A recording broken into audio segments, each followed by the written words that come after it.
NCP ও ছাত্রদলের কর্মসূচিকে কেন্দ্র করে আইনশৃঙ্খলা পরিস্থিতির অবনতি এড়াতে হবিগঞ্জ পৌর এলাকায় ১৪৪ ধারা জারি করে স্থানীয় প্রশাসন।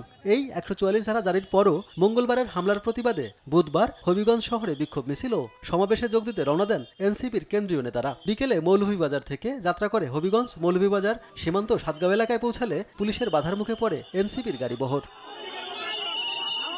পরে সমাবেশের স্থলে যেতে পুলিশের সঙ্গে কয়েক দফা বাকবিতণ্ডা ও ধস্তাধস্তির ঘটনা ঘটে। এ সময় প্রবেশের চেষ্টা করতে দেখা যায় এনসিপির আহ্বায়ক নাহিদ ইসলাম, মুখ্য সংগঠক হাসনাত আব্দুল্লাহ, সার্জিস আলম, মুখ্য সমন্বয়ক নাসিরউদ্দিন পাটোয়ারি সহ কেন্দ্রীয় নেতাদের।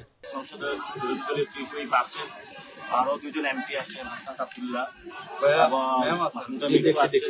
ওনার গায়ে হাত দিয়েছে পুলিশ, যারা এখানে পুরুষ পুলিশ আছে তারা আমাদেরকে মেরেছে, আঘাত করেছে। আমরা রাস্তায় আছি, আমরা বাংলাদেশের শৃঙ্খলা নষ্ট করতে চাই।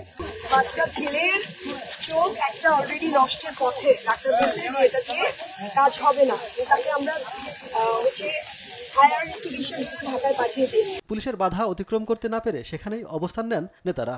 এদিকে আইন শৃঙ্খলা পরিস্থিতি নিয়ন্ত্রণে রাখতে প্রয়োজনীয় ব্যবস্থা নেওয়ার কথা জানায় পুলিশ। লাঠি ছোটা কিছুই নেই, তারপরে আমাদের উপর। সুব্রত গাইন, নিউজ ডেস্ক, দেশ টিভি।